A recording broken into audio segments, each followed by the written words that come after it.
Ананас әлемдегі ең пайдалы жемістердің бірі. Оның шырынының адам денсаулығына пайдасы мол.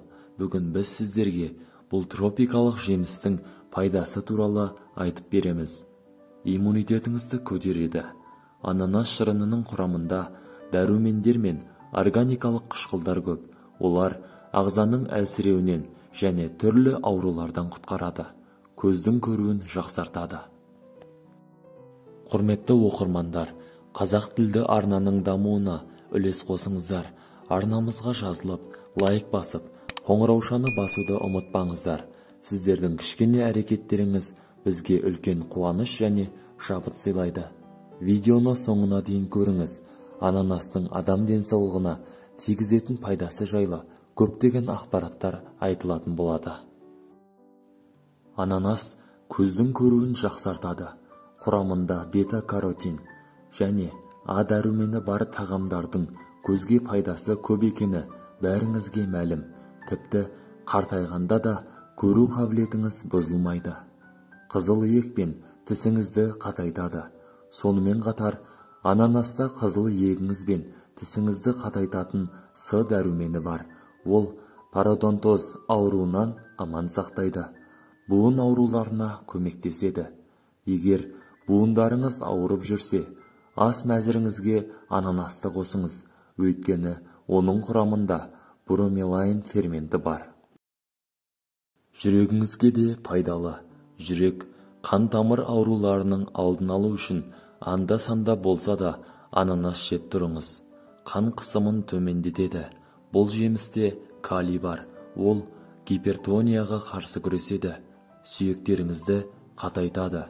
Ананас сіздің сүйектеріңізді қатайтады, себебі онда марганец пен кальций көптеп кездеседі. Бір стакан шырынының өзінде 73% марганец бар. Ол күнделікті мөлшерге жеткілікті. Ас қорыту жүйесін жақсартады. Ас қорыту мүшелерінің құрылысы мен қызметі бір қалыпты жұмыс істеу үшін ананас шырынын ішіңіз. Ананастың жемісі өте дәмді әрі пайдалы. Ананас шырынындағы ферменттер ас қорыту барысында пайдасын тигізеді. Құрамындағы ферменттердің атқаратын қызметі трипсин ферментіне өте ұқсас келеді. Диеталық қасиеттері де бар. Ананас жемісін жеген кезде ол піскен болуы керек. Піспеген жеміс ерін мен ауыз қуысын зақымдайды. Ананастың құрамында барлық дәрумендер мен көптеген минералды заттар бар.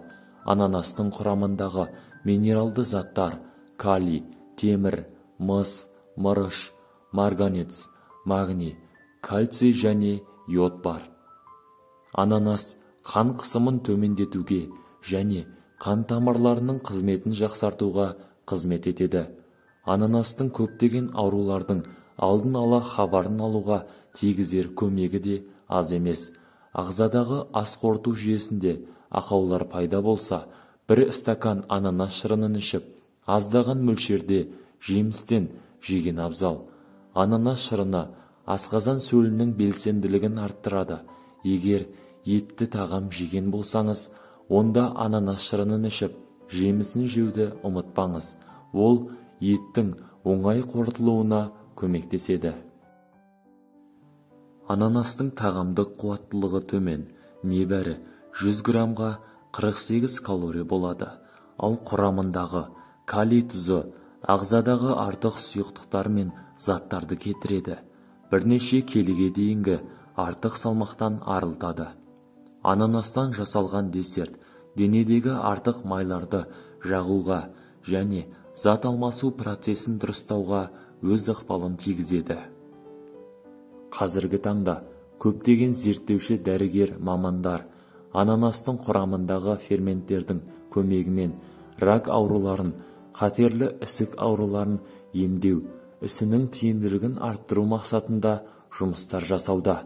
Ананасты тұрақты түрде қорек етудің пайдасы онкологиялық ауруларды алдын ала ескертуге керемет әдіс ретінде саналатынын дәлелдеп отыр. Ананас қышқыл шырынды жеміс. Ананас климат талғап өсетін өсімдіктердің бір түрі. Ананас қан қысымын төмендетуге және қан тамырларының қызметін жақсартуға қызмет етеді. Тропикалық осынау жеміс көптеген аурулардың алдын алуға тигізер көмегі де аз емес. Ананастың құрамында 10-ға жуық пайдалы дәрумен бар. Олар тиамин, рибофлавин, В6 дәрумені, фолий қышқылы, пантотен қышқылы, магний, марганец, калий, аскорбин қышқылы және каротиноидтар бар. Ананастың құрамындағы С дәрумені ағзаға күш беріп, иммунитетті көтереді. Құрамында кездесетін бромелайн ішек жолы қызметінің бұзылуын емдейді. Ананас құрамындағы бета-каротин тыныс жолдарының созылмалы асқынған дертіне қарсы күресе алады. Бала көтере алмай жүрген қыз-келіншектерге күнделікті ананас жеу пайдалы болып келеді. Сонымен қатар, ананас теріге аса пайдалы жеміс-жидектердің қатарына жатады.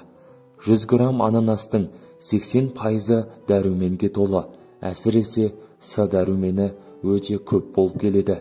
Сонымен қатар, жемістің құрамында жүйке жүйелер мен иммунды жүйелердің қалыпты жұмыс жасауына көмектесетін В1 және В6 дәрумендері бар. Теріге С дәрумені жетіспесе, тері түссізденіп қартаяды.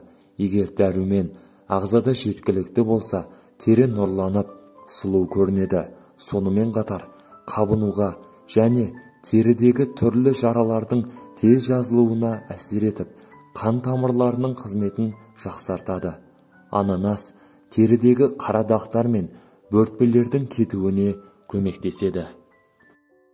Ананастан жасалған шырынды суық тию үшін және олардан профилактика ретінде қолдану өте пайдалы.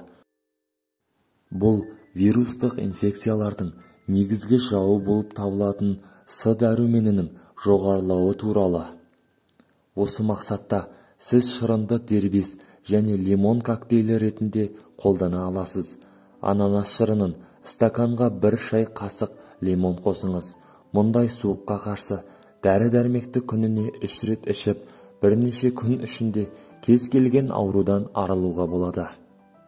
Ананас шырыны ағзадан токсиндер мен басқа ыдырау өнімдерін шығарумен бірге жүретіні белгілі.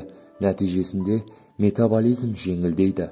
Алайда бұл асқазан жарасы, гастрит және қышқылдық деңгейінің бұзылуы бар адамдарға қарсы екенін ұмытпаған жөн. Сонымен қатар, ананас шырыны құрамында пайдалы дәрумендер мен минералдардың көптігі болса да, ағзаға қауіп-қатер мен жағымсыз әсерлері болатындығын есте ұстаған жөн. Көптеген проблемалар қышқылдың көп болуына байланысты. Бұл жарасы немесе гастриті бар адамдарға ұсынылмайды. Достар, қандай ем қабылдамас бұрын дәрігерден кеңес алыңыз. Өз денсаулығыңыз өзіңіздің қолыңызда.